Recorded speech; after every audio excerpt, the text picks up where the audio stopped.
मालिश करी दी रोजी कमाई ये हो गए ने कोई 20-22 साल हो गए ने उम्र हो गई कोई 70 कुछ साल ते फिर 6 बच्चियां ते ब्याहियां ही सन अब 6 बच्चियां ब्याहियां ने हत्था मेहनत करके गरीब आदमी 6 बच्चियां ब्याहियां ने बच्चे ने अपना छोटे ते किराए ते रहने हाँ ते अपना मेहनत करके ते बहुत गरीब ने जी माड़े एक टाइम लभदा एक टाइम नहीं भी लभदा है अपना जाग मेहनत मजदूरी करके खाईदा नहीं घर मोबाइल नहीं मेरे कोल नहीं है मोबाइल मेरे घर का नंबर मोबाइल का मैनू नहीं याद है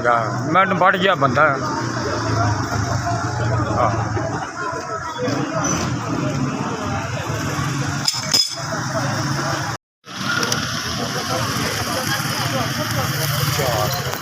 चार ये अल्लाह करके जिन्हें मेरी मदद की अल्लाह उन्होंने तंदुरुस्ती देवे उनके बच्चों च तंदुरुस्ती देवे अल्लाह उन्होंने हज दी नसीब करावे अल्लाह हर वक्त उन्होंने अल्लाह ताला दुना देवे